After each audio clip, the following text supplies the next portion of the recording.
Support for this podcast comes from the law firm of Davis Malm. Whether you're a developer, property owner, manager, or commercial tenant, their real estate attorneys know the lay of the land, not just the law. Learn more at davismalm.com.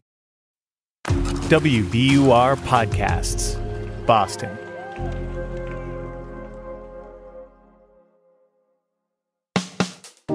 I'm Daryl C. Murphy, and you're listening to The Common.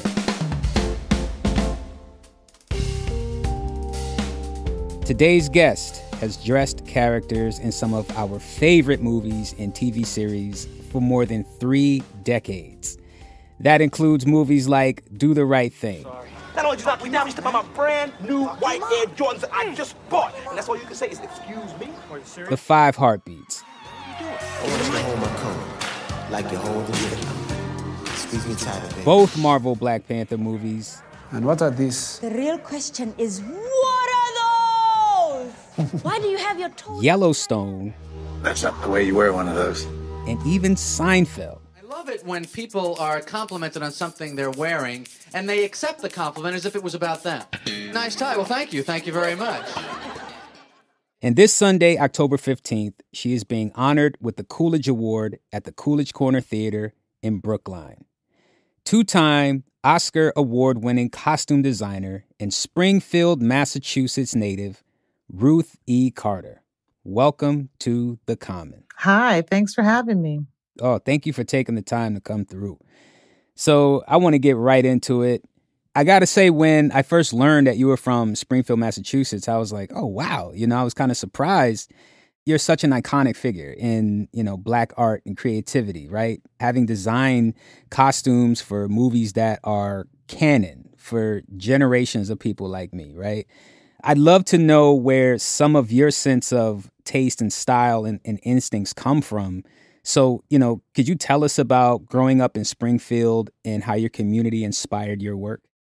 So you were surprised because, you thought I was from Wakanda. Yeah, exactly. Or Zamunda. Yeah, or Zamunda, yeah. I grew up in Springfield, Massachusetts, and I was a part of all kinds of programs. Uhuru Sasa was one of them at Amherst College in Amherst, Mass. Summer program for kids in the inner city in Springfield. And I was a part of Upward Bound at UMass College in Amherst, where they had UMass Upward Bound from Springfield. They not only gave us remedial help with our studies in school, if you're in high school, but they also taught you Black history, Black dance, Black drumming, Black art. I grew up around a community in Massachusetts that was woke.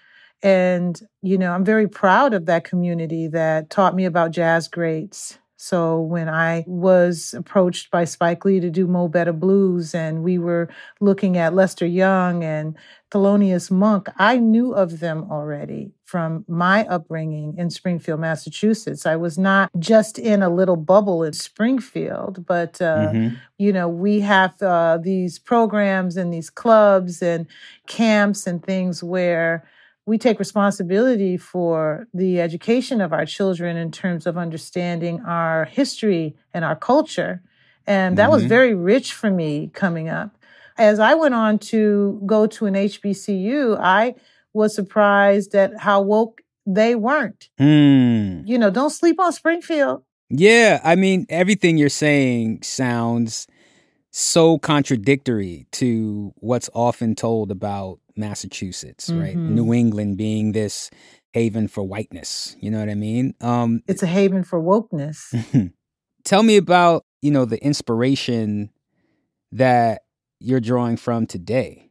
I created this desire to recreate Black history. I was inspired by photographers like James Evandersee and Teenie Harris, Gordon Parks. I collected Black artists, Prince, so Romare Bearden was a huge inspiration for me just in how he combined tapestry, collage, color palettes, and going to school at Hampton. I reconnected to the history and research that I love so much in looking at these photographers and studying these poets, it transcended into Black narratives, slave narratives. I could visualize from, understanding how you can take the words, or you can take an image and recreate it on a canvas, from having two brothers that are artists and, seeing their work and trying to, emulate them. I was able to, create a world for myself. I was able to collect, the images that I needed from history books, or from, I'd often do my own photography, just taking pictures of people on the street, so I could just understand contemporary things better. I asked a lot of questions. Mm-hmm. I just had this thirst for the knowledge, and also a really, really cool collection of a foundation.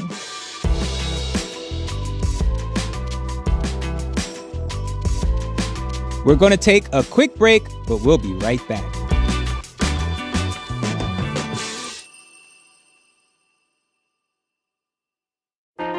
Politics has never been stranger or more online, which is why the politics team at Wired is making a new show, Wired Politics Lab. It's all about how to navigate the endless stream of news and information and what to look out for. Each week on the show, we'll dig into far-right platforms, AI chatbots, influencer campaigns, and so much more. Wired Politics Lab launches Thursday, April 11th. Follow the show wherever you get your podcasts.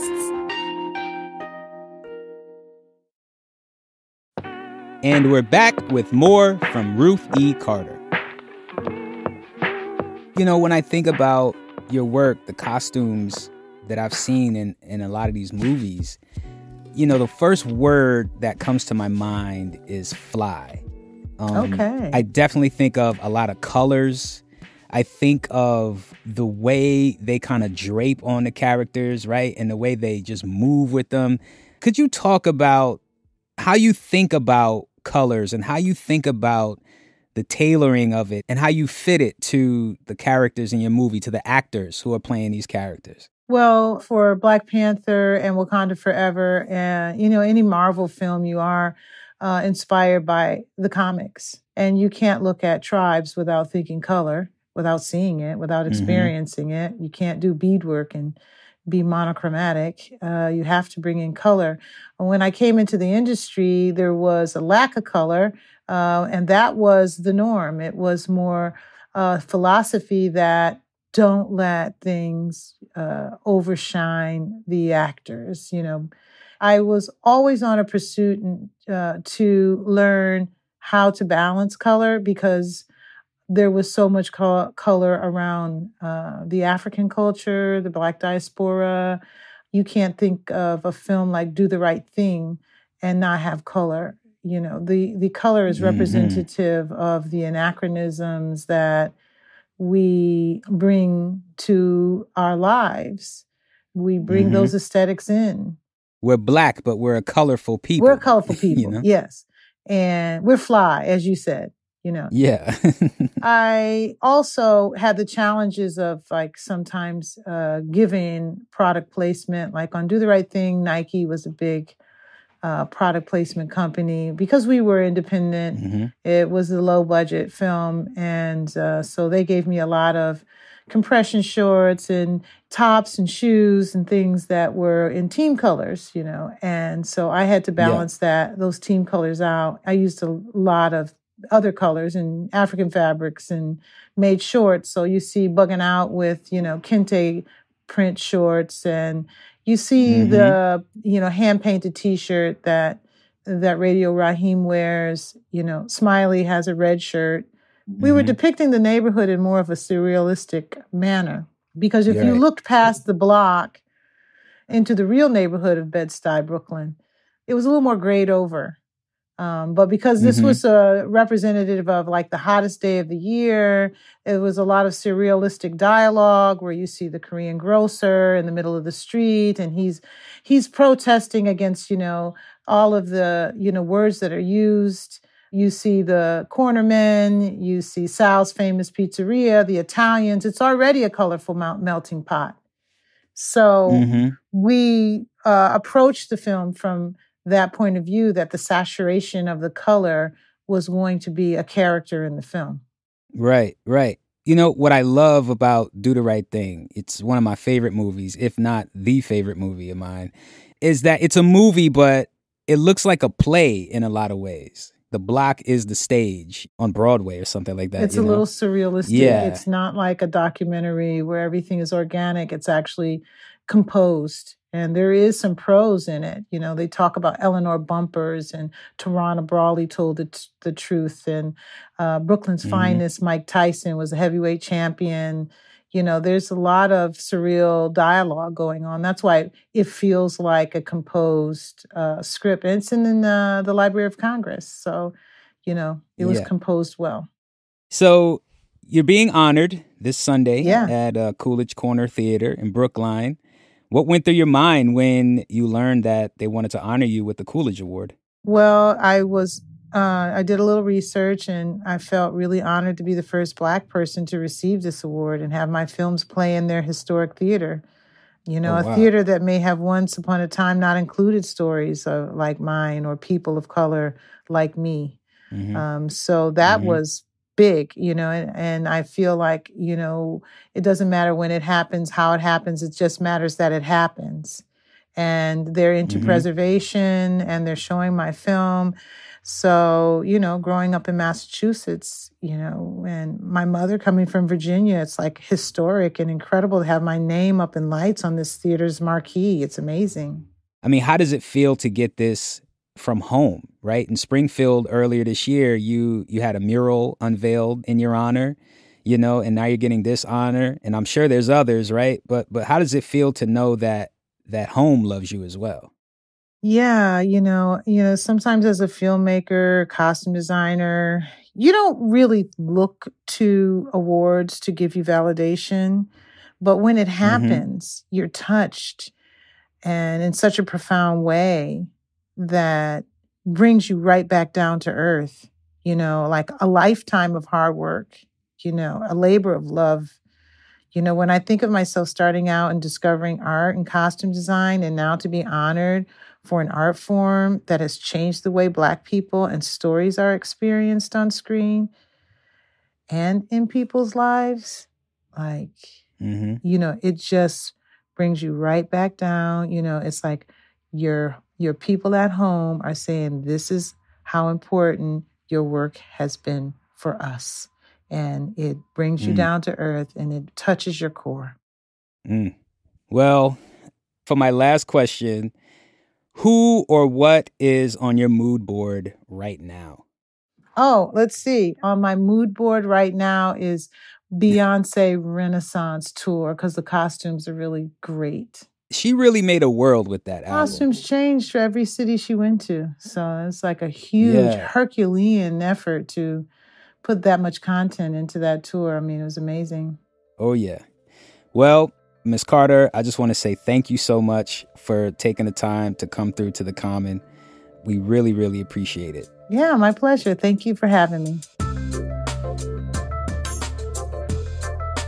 That's two-time Oscar-winning costume designer and Springfield, Massachusetts native, Ruth E. Carter.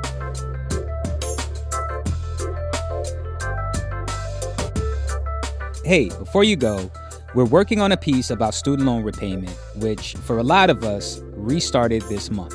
We want to know how you're feeling about it. Are you worried? Are you doing okay?